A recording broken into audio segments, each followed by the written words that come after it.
You good? Hey, what's up, guys? What is going on? Welcome back. Hope y'all are doing well. Tottenham versus Manchester City. I did that on purpose. I definitely did it on purpose. That's it. It's done. It's over. They're champions. They're champions. There's no way. I mean, I'd love nothing more than once in a blue moon, once in every 10 years, you get that kooky little story about the impossible happening, and perhaps maybe you can get something like that with West Ham beating Manchester City at home. I don't think it's going to happen, but I would love nothing more than for that to happen. Good luck with that one. I don't think that's going to happen. There's no chance that's going to happen. I feel like I'm doing reverse psychology to myself just so I can be surprised if it happens. As far as the game goes, I mean, Tottenham, they did have chances. They did have chances, especially in that second half with Son and Kulusevski.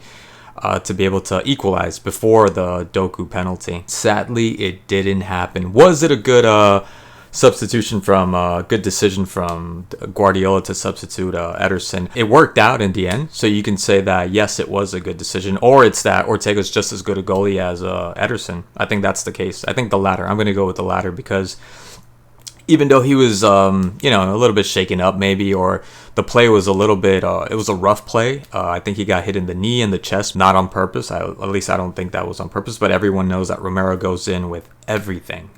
He's not going to dither. He's not going to pull back, but it wasn't intentional. I thought that, I don't think he was to the point that he was discombobulated or anything. And I think that's the point I think that's why he took him out. I think that's why Guardiola thought that, just taking preventative measures, that he's not completely out of the game and not a sharp laser focus, because obviously you can't allow for any margin of error in this kind of game. But I think he still would have been fine. So I could understand him fuming. I could understand why he was pissed off. And boy, was he pissed off. I don't know if he was as pissed off as Betancourt when he came out, because that guy was having a UFC battle with his seat. And I could understand also his disappointment with maybe not going into Foden a little bit harder, and just kind of lifting his hands up, trying not to touch him, trying not to foul him. But could have done better. I don't think there was much he could have done in that play. I think it was nobody that was covering KDB. Nobody was covering KDB, and whoever, I don't know who was in back of KDB, should have been more attentive of getting to, because KDB, Kevin De Bruyne, isn't the fastest. He's not known for being quick. Everybody there has speed, but I think whoever it was that was in back of him could have caught up to him. And then it was just way too easy for Haaland to push that ball in. Come on, that was way too easy. That ball went through the goalie and two other players. I'm telling you, that could have been prevented. That could have been blocked. I know Porro was in back of Haaland, but not much he could have done. I mean, maybe you could say he could put in a little bit more effort to get there in front of Haaland, and that would have been easily cleared out. So, yeah, I understand, again, going back to Ederson, I understand him being upset and fuming, but it worked out. Ortega had major giant saves against Kulusevski. That shot of Kulusevski that almost went through Ortega's legs, had that been, because it was right after they took off, Ederson. But had that been Ederson, do you think that he wouldn't have been focused enough, alert enough, sturdy enough to be able to get to that ball? I think he would have. I think he would have done fine. I think if he would have stayed in the field, nothing bad would have happened.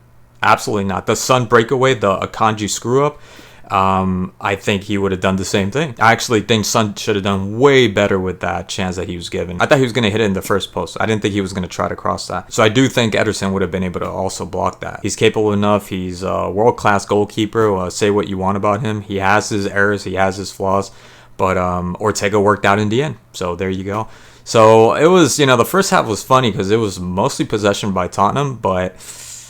And there was that one opportunity, I think, in that first half. That was about it. There was nothing else but that one opportunity from Betancourt that ended up shooting it right to Ortega, right above Ortega for a block, so to go over the crossbar.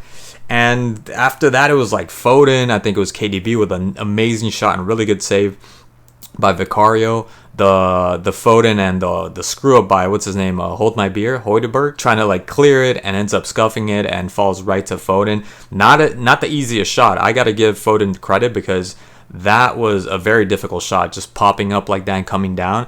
Most of the time, you're not gonna make a good connection with that ball, and if you do, it's not gonna go anywhere near a goal. And I like the fact that he was just trying to tap it in, sort of like a tap-in shot. And Vicario just opening himself up and, with a really, really good save. So there was definitely opportunities from Tottenham to be able to get the equalizer. and at least tie the game. Before the penalty. The penalty on Doku, that was a penalty. Absolutely, that was a penalty. Not much, and I don't blame Poro. Not much you can do when you're one-on-one against someone as pinball and agile as Doku. So it happens. It happens. So yeah, that's about it. Champions, congrats, Manchester City. Arsenal, I wouldn't even say, look, I want to say you have yourselves to blame. You shouldn't have lost against West Ham. You shouldn't have tied against Fulham.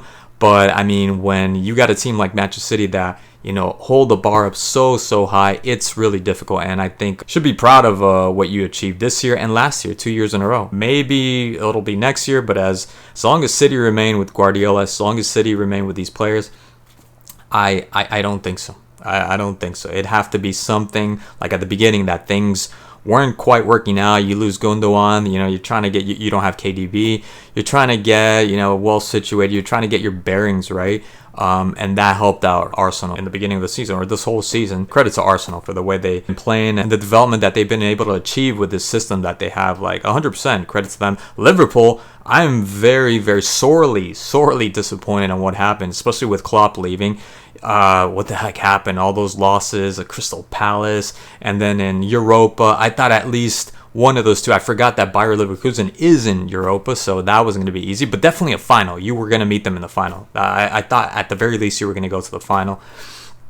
And then again, the Premier League. I didn't necessarily think that they were going to win the whole thing, but you're going to do a lot better than Arsenal. I thought that was the one team that was going to actually compete and stop Guardiola and City, but it didn't end up happening. Really sad to see Klopp leave like that, but credit to Manchester City, amazing team, one of the best teams in the world.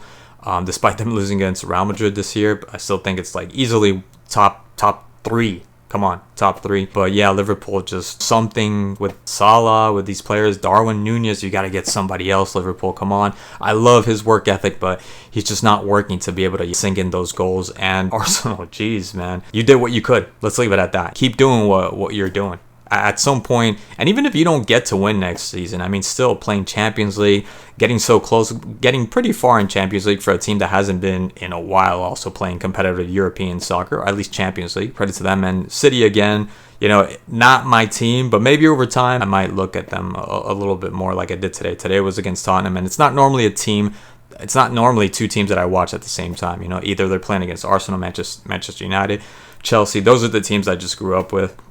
Again, not a fan, but definitely had fun, a lot of fun this season. And right now, Chelsea are playing Brighton, I think it is. So I'm going to try to catch that either today or tomorrow. So that's it. That's pretty much it. That's all I got to say about this game. Sad because they had opportunity. It wasn't a horrible game, and it wasn't City's best game. City weren't dominating like they usually do. Even when they go and they play away, City dominate these games. And surprisingly enough, they didn't completely dominate. So, yeah, good on Tottenham. Looks like they're not gonna be playing Europa though. So yeah. Anyways, that's it. I want to leave it there. Thank you so much as always for watching, and I'll see you guys in the next one. Take care.